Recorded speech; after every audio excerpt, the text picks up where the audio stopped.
ఎందుకంటే నాకు ఈ మధ్య వినబడుతున్నది కాబట్టి మీ కొడుకులకు నాకు చెప్పాల్సిన బాధ్యత నాది మీ అందరికి. ఇప్పుడు ఇక్కడ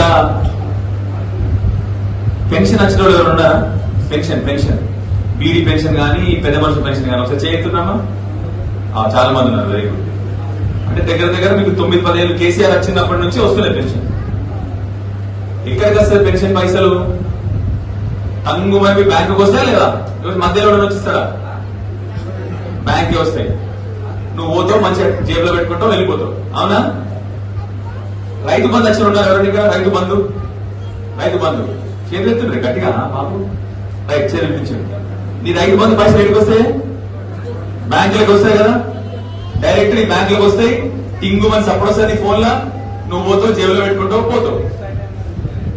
కళ్యాణ లక్ష్మి వచ్చిన వాళ్ళు ఎవరైనా? కళ్యాణ లక్ష్మి చెక్ వచ్చిన వాళ్ళు ఉన్నారు ఎవరైనా? కళ్యాణ లక్ష్మి వచ్చింది కదా బేట, నీకు చెక్ వచ్చింది, నీ బ్యాంక్ మీద వచ్చింది కదా బేట. వచ్చింది, పోయినావు, పైసలు తీసుకున్నావు, అయిపోయింది. ఎందుకు చెప్తున్నా ఈ ముచ్చడంటే, ఇప్పుడు రైతు బంధుకి ఎన్నిసార్లు వచ్చింది? కేసీఆర్ 11 సార్లు ఇచ్చింది రైతు బంధు. ఎవరికైనా రూపాయి ఇచ్చినావు నువ్వు? ఇయలే కదా. రూపాయి అవసరం రాలేదు. ఎందుకు? డైరెక్ట్ ఇది బ్యాంకులకు వచ్చింది. మా అమ్మలకు 10 సంవత్సరాలు పెన్షన్ వచ్చింది. ఎవరైనా పోయి అప్లికేషన్ పెట్టుకొని చేయి దాటినా ఎవరికన్నా?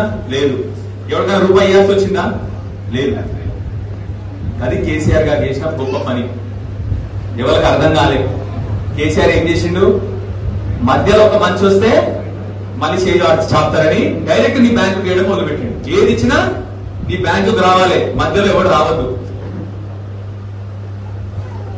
ఈ మధ్య నాకు షికాయత్ వస్తుంది మళ్ళీ.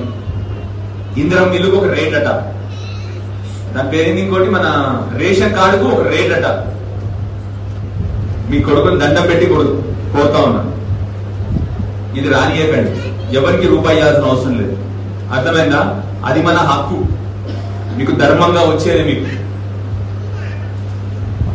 రూపాయి ఎవడైనా అడిగితే, ఎవడైనా రూపాయి అడిగినా ఈ ముచ్చట మంచిగా రోగలు ఉండదు మన ఇంట్లో. రోగల్ బండి ఉందా అందరి కదా? ఇంకా తీసేసారు, గ్రైండర్ పెట్టేది అందరూ. రోగల్ బండి ఉన్నది కదా, ఆ రోగల్ బండి తీసి మన తల మీద కొట్టి నా పేరు చెప్పుర్రి. నేనే స్టేషన్ జైలుకి నేను పోతా, నా పేరు చెప్పుర్రి. అర్థమైందా? చెప్పి మీకు మీ కొడుకులకే చెప్తున్నా, దేనికి ఎవరికి రూపాయి ఇవ్వాల్సిన అవసరం లేదు. బాగా ఈ మధ్య తమాషా అయిపోయింది అందరికి. కేసీఆర్ కింది కొరకే ఆ రోజు ఏం చేసినా డైరెక్ట్ నీ బ్యాంకులకు వచ్చినట్టు చూసుకున్నాడు. తెలుసు ఆయనకి లంగతనాలు లంగ ముచ్చట్టు ఉంటాయని చెప్పి తెలుసు ఆయనకి. అందుకొరకే ఏం చేసినా ప్రజలకు డైరెక్ట్ ఇవ్వాలి. అందరు ఏమనుకున్నారు? వాటికనే బ్యాంక్ వస్తుంది అనుకున్నారు.